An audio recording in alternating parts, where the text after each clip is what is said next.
Hello everyone बच्चों, कैसे सभी लोग। तो आज की जो सेशन है इसमें अपन ईथर के शॉर्टकट्स है ना, ईथर की रिएक्शन पता है आपको।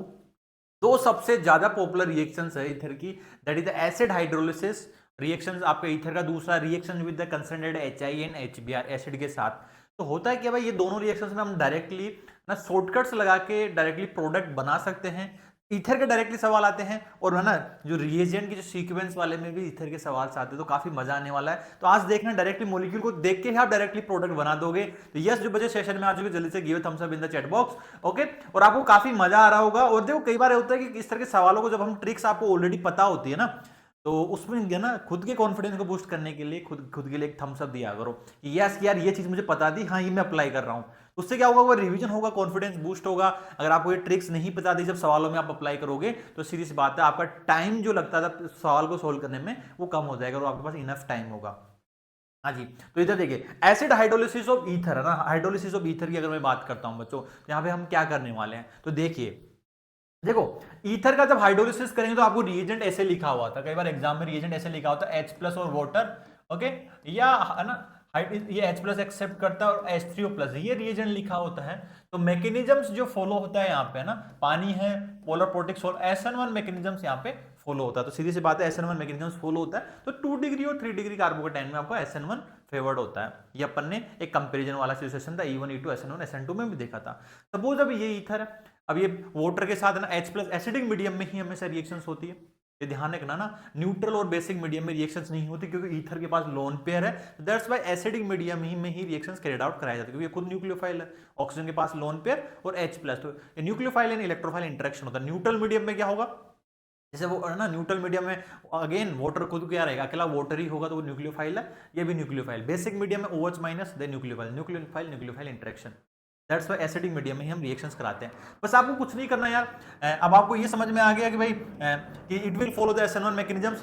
तो वाटर से हमें क्या मिलेगा, वाटर से हमें एक तो H प्लस मिलेगा और एक OH माइनस मिलेगा। तो इस मोलिक्यूल को ऑक्सीजन के आजू बाजू से हमें ब्रेक करना होता है। अब ध्यान से देखना ना, अगर मैं इधर से ब्रेक करता हूं, अगर मैं इधर से ब्रेक करता हूं तो यहाँ पे CH3 प्लस बनेगा जो कि अनस्टेबल है ना। ओके, और इधर से जब मैं ब्रेक करूंगा तो मुझे पता है यहां से 2 डिग्री कार्बोकेटाइन बनेगा। तो पहले देखा करो भाई इधर से स्टेबल बन रहा है 1 डिग्री और 2 डिग्री में 2 डिग्री स्टेबल है। 2 डिग्री आपका SN1 के थ्रू जाता है ना, तो स्टेबल कार्बोकेटाइन मतलब आप हमेशा स्टेबल कार्बोकेटाइन बना के देखना। तो जब इधर से ब्रेक करोगे तो ऑक्सीजन पे नेगेटिव आएगा तो इसको H प्लस देना, ऑक्सीजन के नेगेटिव के साथ पॉजिटिव, और इधर जब कार्बोकेटाइन आएगा तो उसको OH माइनस देना। तो आपका जो प्रोडक्ट बनेगा बच्चों, product form in this case will be the methanol CH3OH plus इसमें आपका 2 डिग्री अल्कोहल बनेगा, ये प्रोडक्ट बनेगा। That's it. इस तरह से आपको ब्रेक करना है। अब डायरेक्ट इसको कंसेप्ट को इसमें अप्लाई कीजिए। इसमें जब आप अप्लाई करोगे ना, इधर से जब आप ब्रेक करोगे तो 2 डिग्री बनेगा, इधर से ब्रेक करोगे तो 3 डिग्री बनेगा। तो किधर से ब्रेक करेंगे, we will break from this side. Oxygen negative आएगा तो ऑक्सीजन की तरफ H प्लस और दूसरी तरफ OH माइनस लगा दो। तो प्रोडक्ट जो बनेगा बच्चे, product form will 3 degree alcohol plus 2 degree alcohol, कुछ इस तरह से बनने वाला है। तो 2 प्रोडक्ट बन जाएंगे आपके। हाँ, अब इसमें बताइए लेफ्ट साइड से ब्रेक कर, इधर से जब ब्रेक करोगे तो 1 डिग्री, इधर से ब्रेक करोगे 3 डिग्री, तो इधर से ही हम ब्रेक करेंगे। उधर ऑक्सीजन है तो उधर ऑक्सीजन के साथ H प्लस जाएगा, इधर OH लगा दो। तो product form in this case will be the OH। Okay, और अगला जो प्रोडक्ट बनेगा, तो ये शॉर्टकट आपको लगाना है। अभी एसिड में भी ये लगाएंगे, फिर सवाल करेंगे बहुत सारे, काफी मजा आएगा। ओके, अब देखो ये कंपाउंड है, अभी साइक्लिक ईथर आपको दिया गया। इस तरफ से अगर ब्रेक करते हो, when you break from this side, तो आपका प्रोडक्ट क्या बनेगा बच्चे, 1 डिग्री, इधर से 2 डिग्री, तो इधर से ब्रेक करो, इसको H दे दो, इसको OH दे दो। तो product form in this case will be, वो कुछ इस तरह से बनेगा, ये OH है। ओके, तो ये प्रोडक्ट फॉर्म है ना, तो अभी ये शॉर्टकट को सभी में अप्लाई करेंगे ना इस तरह से। हाँ जी, इसमें बताइए क्या प्रोडक्ट बनेगा। अगर आप इस तरफ से ब्रेक करते हो ना राइट हैंड साइड से, यहाँ पे बेंजीन पे कार्बोकेटाइन बनेगा, दैट इज अनस्टेबल। और इस साइड से जब ब्रेक करोगे तो बेंजाइलिक बनेगा, तो इसको H प्लस दे दो ऑक्सीजन को, इसे OH माइनस दे दिया। Product form will be the benzyl alcohol PHCH2OH, PHCH2OH and that is the phenol PHOH। तो phenol will be formed as a product. तो ये प्रोडक्ट आपका बनने वाला है। तो ये हाइड्रोलिसिस रिएक्शंस थी, है ना। अब मैं बात करता हूं एसिड के साथ। हाइड्रोलिसिस रिएक्शन थोड़ी कम आती है, ये ज्यादा आपको देखने को मिलेगी, हाइड्रोलिसिस एडवांस में देखने को मिलती है। ओके, HBr और HI सेम फंडा इधर भी अप्लाई करना है। तो हमें पता है भाई कंसंट्रेटेड HBr और HI होता है। अगर 1 डिग्री और देखो ईथर के आजू बाजू से हमें ब्रेक करना होता है। अगर 1 डिग्री और 2 डिग्री कार्बोकेटाइन है तो यहाँ पे SN2 पाथवे फॉलो होगा। 3 डिग्री रेजोनेंस स्टेबलाइज कार्बोकेटाइन होगा तो वहां पे SN1 मैकेनिज्म फॉलो होता है। रेजोनेंस स्टेबलाइज मतलब जैसे बेंजाइलिक हो गया आपका, बेंजाइलिक कार्बोकेटाइन जो हुआ दैट इज द 1 डिग्री होता है, लेकिन वो रेजोनेंस स्टेबलाइज। अलाइलिक हुआ तो वहां पे हम SN1 मैकेनिज्म प्रीफर करते हैं। अब देखो एक तरफ से जब ब्रेक करो तो 1 डिग्री है, दूसरी तरफ 2 डिग्री है, तो SN2 प्रीफर होगा, और SN2 1 डिग्री में आपका प्रायोरिटी क्या होती है, 1 डिग्री फिर 2 डिग्री की प्रायोरिटी होती है, तो फिर हम 1 डिग्री की तरफ से ब्रेक करेंगे। तो इसका ये ध्यान रखना ना। अब देखो सवालों में अप्लाई करते हैं इस कंसेप्ट को, लेट्स अप्लाई, है ना। ओके, अब जैसे कि देखो HI के साथ जब रिएक्शन दी गई है, अब ध्यान से देखना, इस तरफ से अगर मैं ब्रेक करता हूं तो कार्बोकेटाइन मेरा 1 डिग्री बनेगा, इस तरफ से ब्रेक करता हूं मेरा कार्बोकेटाइन 2 डिग्री बनेगा। अब हमें यह पता है कि 1 डिग्री और 2 डिग्री में SN2 मैकेनिज्म प्रीफर होता है, तो वन और उसमें भी रेट किसकी ज्यादा होती है, 1 डिग्री में या 2 डिग्री में SN2 की, it will be in that 1 degree.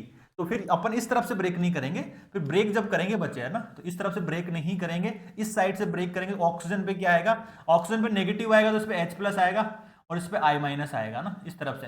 तो प्रोडक्ट फॉर्म, प्रोडक्ट जो बनेगा बच्चे, प्रोडक्ट इस केस में जो बनेगा वो आयोडीन बनेगा और प्लस OH बनेगा ना, फिनोल, सॉरी एल्कोहल बनेगा। अब एक्सेस में अगर दिया गया हो तो ये OH फिर से बाहर निकल जाता है ना, HI में फिर यहाँ पे आयोडीन आ जाता है। अगेन है ना, एल्कोहल की जो रिएक्शंस होती है भाई, है ना, HX के साथ 1 डिग्री का एल्कोहल SN2 और 2 degree and 3 degree alcohol SN1 देता है ना, एल्कोहल की फिर फर्दर रिएक्शंस हो जाएगी। तो एक्सेस में दिया होता है यहाँ पे आयोडीन आ जाएगा। ओके, समझ में आ गया। अब इसमें देखिए, अब इसमें कौन सा मैकेनिज्म प्रीफर होगा, इस तरफ से अगर आप ब्रेक करोगे ना तो ये 1 डिग्री होगा ना, 1 डिग्री आएगा, इधर से 3 डिग्री आएगा। तो आपको पता है 3 डिग्री और 1 डिग्री में हम फिर अपन रेट ऑफ SN1 ज्यादा होता है, तो वहां पे हम SN1 प्रीफर करेंगे। तो इधर देखिए ऑक्सीजन पर नेगेटिव है तो यहाँ पे H+, इधर आयोडीन आ जाएगा, तो product form in this case will be, तो प्रोडक्ट जो बनेगा बच्चे, प्रोडक्ट बन जाएगा अपना that is methanol CH3OH plus ये आयोडीन बन जाएगा। ओके, एक्सेस में दिया हो तो फिर यहाँ पे भी आयोडीन लगा देना, आप नहीं दिया होता ना। अब एक्सेस में दिया गया है तो फिर से इसकी रिएक्शन HI के साथ करोगे, आपको पता है, और it will goes to the 1 degree alcohol SN2 के थ्रू जाएगा एंड CH3I बन जाएगा। ये शॉर्टकट अभी सवालों में क्विकली आपको अप्लाई करने हैं ना। हाँ जी, एक दो देखो, अब अप्लाई करें तो समझ में आ गया। HI के साथ जब रिएक्शंस होगी तो 1 डिग्री एंड 2 डिग्री अगर बन रहा है तो then we will follow the SN2 pathway. 3 degree benzylic और एलाइलिक बन रहा है, then we will follow the, okay. तो देखो इस तरफ से है ना, अब देखो ये वाला जो सवाल था, अच्छा ये वाला सवाल भी ट्राई करो ना, इसमें क्या प्रोडक्ट बनेगा। हाँ देखो, इधर से ब्रेक करोगे तो बेंजीन पे कार्बोकेटाइन आएगा जो कि अनस्टेबल है, बेंजाइलिक स्टेबल है। ओके, तो आपको इस तरफ से ब्रेक करना होगा, इसको H दोगे, इसको आयोडीन दोगे, तो मैकेनिज्म कौन सा जाएगा, SN2 मैकेनिज्म जाएगा। तो इधर जो प्रोडक्ट बनेगा बच्चे, product form will be the phenol बनेगा, फिनोल प्लस आपका कंपाउंड बनेगा आयोडीन, है ना। अब फिनोल फर्दर आगे फिनोल की रिएक्शंस नहीं होती है ना, आगे नहीं होगी क्योंकि ये ऑलरेडी यहाँ पे पार्शियल डबल बॉन्ड कैरेक्टर है, बेंजीन के साथ रेजोनेंस कर रहा है, यहाँ पे OH2 प्लस बाहर नहीं निकलेगा ना, तो फिनोल की आगे फर्दर रिएक्शंस नहीं होती। अब देखो है ना, अब देखो, अब डायरेक्टली इनको अब डिफरेंट डिफरेंट जो PYQs आए हुए हैं तो उनमें अप्लाई करते हैं। और यहाँ तक आपको एक चीज समझ में आ गई होगी, HI के साथ जब रिएक्शन, मतलब HI हो गया, HBr हो गया, तो 1 डिग्री और 2 डिग्री कार्बोकेटाइन में SN2, 3 डिग्री बेंजाइलिक एलाइलिक में SN1 होगा। अगर 1 डिग्री और 2 डिग्री आ रहा है तो फिर उसमें 1 डिग्री की तरफ से ब्रेक करना, क्योंकि SN2 1 डिग्री में फास्ट होता है। अब देखो, अब अप्लाई करते हैं। Major product form in the following reactions, आपको ना, तो this is the JEE Mains 24 questions है। ओके, अब HI के साथ जब रिएक्शन देखो, इस तरफ से आप ब्रेक करोगे ना तो यहाँ पे बेन है ना 2 डिग्री आएगा, बट इस तरफ से जब आप ब्रेक करोगे it will be the 3 degree, तो ये आपका 3 डिग्री कार्बोकेटाइन आपका बनेगा। इस तरफ से ब्रेक करो तो ऑक्सीजन की तरफ को H+ दे दो क्योंकि नेगेटिव आएगा, इधर आयोडीन दे दो, तो आपका कंपाउंड जो बनेगा है ना, एल्कोहल बनेगा प्लस ये वाला कंपाउंड बन जाएगा, तो D is the answer for this one. तो आपका जो आंसर हो जाएगा that is the D option is the answer, क्योंकि एक्सेस में नहीं दिया हुआ। अब एक्सेस में नहीं दिया हो तो फिर यहाँ पे क्या होगा, एल्कोहल का फर्दर रिएक्शंस नहीं होगा ना, एक्सेस में नहीं दिया, एक्सेस में दिया होता तो फिर ये एल्कोहल आयोडीन में चला जाता, एल्कोहल किस में चला जाता, आयोडीन में चला जाता। डन, ठीक है। कौन सा मैकेनिज्म फॉलो हुआ, it will follow the SN1 mechanisms, SN1 mechanisms यहाँ पे फॉलो हुआ, नॉट SN2, SN1 फॉलो हुआ। ओके, हाँ जी, इसमें देखिए main product form during the reaction 1 methoxy naphthalene, है ना, तो आपका क्या है, ये नेप्थलीन होगा, व्हाट इज नेप्थलीन, तो आपसे पूछा गया 1 मिथोक्सी, तो ये OCH3 है। 1 मिथोक्सी नेप्थलीन की रिएक्शंस HI के साथ कराई गई है, तो किधर से ब्रेक करोगे, अब आप सोच के बताओ कि इस तरफ से ब्रेक करोगे तो बेंजीन पे कार्बोकेटाइन आएगा, अनस्टेबल है, तो आपको ऊपर से ब्रेक करना पड़ेगा, तो इसको क्या करना पड़ेगा, इसको H देना पड़ेगा, ऑक्सीजन को, इसको आयोडीन देना पड़ेगा, क्योंकि यहाँ पे नेगेटिव है, इधर पॉजिटिव आएगा ना, तो इसको H+ आयोडीन, तो आपका बन जाएगा अल्फा नेप्थोल, सॉरी है ना, अल्फा नेप्थोल बन जाएगा आपका, ये OH आ जाएगा और CH3 आ जाएगा, बी इज द आंसर। तो इस तरह से क्विकली आपको अप्लाई करना है। अब जैसे ये सवाल दिया गया है, मेजर प्रोडक्ट आपको बताना है, major product form in the following reaction, और ये रिएजेंट है ना, वैसे एक्सेस में दिया हुआ है ना, लिखा हुआ नहीं, बट ऑप्शन से ऐसा है कि भाई वो एक्सेस वाले ऑप्शन ही है ये। अब इधर देखो ध्यान से, अब ईथर के है ना, इस तरफ से अगर हम ब्रेक करते हैं तो बेंजीन पे कार्बोकेटाइन अनस्टेबल होता है, तो हमें इस तरफ से ब्रेक करना होगा। ऑक्सीजन पे नेगेटिव, तो इसको H+ और इसको आयोडीन देंगे ना, I-। ओके, तो यहां से ब्रेक करेंगे। ऊपर से देखो, इस तरफ से ब्रेक करते हो तो 1 डिग्री आएगा, इस तरफ से मैं ब्रेक करता हूं तो ये 2 डिग्री बेंजाइलिक है, इसको मैं H दूंगा और इसको आयोडीन दूंगा। तो आपका जो प्रोडक्ट बनेगा बच्चे, प्रोडक्ट फॉर्म विल बी, ये प्रोडक्ट बनेगा, that is D is the answer. तो देख के आप आंसर निकाल सकते हो ना क्विकली। ऊपर वाले मैकेनिज्म्स में ना, तो इस यहां पे जब रिएक्शंस होगी तो it will goes to the SN1 mechanisms और it will goes to the SN2 mechanisms नीचे की तरफ। तो डायरेक्टली सवाल को अब ओरली माइंड में भी सोल्व कर सकते हो। अब जैसे कि ये सवाल है, कंसंट्रेटेड HBr एक्सिस में दिया गया है, हीट है, ईथर की रिएक्शंस क्या होगी? ओके, आपका ये एनिसोल टाइप का कंपाउंड है। ओके, तो आपको इधर से ब्रेक करना पड़ेगा, तो ये क्या है, ये ऑक्सीजन की तरफ तो H जाएगा और इधर आयोडीन जाएगा ना। लेकिन इलेक्ट्रोफिलिक एडिशन एल्कीन की भी तो होती है। अब एल्कीन के साथ मार्कोनिकोव एडिशन लगा देना, इधर की तरफ कार्बोकेटाइन बनाओगे ना, इधर की तरफ जब कार्बोकेटाइन बनाओगे तो इसकी रिएक्शन H+ के साथ होगी ना, तो कार्बोकेटाइन इधर बनेगा, ब्रोमीन इस पर टेक कराना। तो आपका जो आंसर रहेगा, आंसर क्या होगा, OH is B is the answer for this one. आपका आंसर रहेगा बी। डन। तो मार्कोनिकोव एडिशन यहां पे लगाना है, इधर इलेक्ट्रोफिलिक एडिशन रिएक्शंस होगी तो उधर अपना ईथर वाला रिएक्शंस होगा। अब जैसे कि ये सवाल है, अब इस सीक्वेंस ऑफ रिएजेंट में भी मिक्स किया जाता है ना। सबसे पहले ये ईथर आपको दिया गया है, मेजर प्रोडक्ट बी आपको बताना है, HI के साथ हीट कराया गया है ना, ठीक है, रिएक्शन को इनिशिएट करने के लिए हीटिंग भी होती है कई बार, है ना। अब इधर देखो, आप इस तरफ से जब ब्रेक करोगे बच्चे ना, यार 1 डिग्री बनेगा, लेकिन जब आपने इस साइड से ब्रेक किया तो भी 1 डिग्री बनेगा। ओके, 1 डिग्री बनेगा, बट ये वाला जो ग्रुप है ना 1 डिग्री, तो ये वाला ग्रुप थोड़ा बल्की है, बल्की ग्रुप है, तो SN2 किस में जाता है, एल्काइल हाइड्राइड लेस एंडेड होना चाहिए। तो हमें इस तरफ से ब्रेक नहीं करेंगे ना, we will not break from this side, तो हम इस तरफ से ब्रेक नहीं करेंगे, अब ब्रेक इस तरफ से ही करेंगे ना। तो ऑक्सीजन की तरफ किया जाएगा, ऑक्सीजन की तरफ नेगेटिव चार्ज, तो ये H आएगा, इधर आयोडीन आएगा। तो प्रोडक्ट ए जो आएगा बच्चे, product A will be the CH3 CH2 CH CH3 और ये आएगा CH2OH। ओके, अब ये आपको एल्कोहल बोला गया, तो this will be the product ए, और प्रोडक्ट बी जो आएगा that is the CH3 CH2 iodine, है ना, तो ये प्रोडक्ट आएगा। दो प्रोडक्ट आएंगे, लेकिन आपको बोला गया ए क्या है, एल्कोहल है।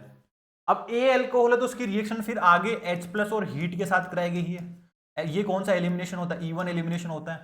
तो आपको पता है ये ग्रुप बाहर निकल जाएगा, यहां से वाटर मॉलिक्यूल बाहर निकल जाएगा और ये कार्बोकेटाइन इधर चला जाएगा ना, इट विल रीअरेंज हो गया ना, एक स्टेप में डायरेक्टली लिख रहा हूं, रीअरेंज हो गया CH3 CH2। Okay, now this is the CH3 और ये हो गया आपका CH3 और दिस इज द कार्बोकेटाइन, है ना, ये आपका कार्बोकेटाइन हो गया।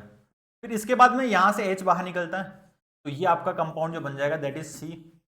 ओके, मिथाइल मिथाइल ग्रुप है ना, तो ये आपकी स्टेबल एल्कीन बन जाएगी।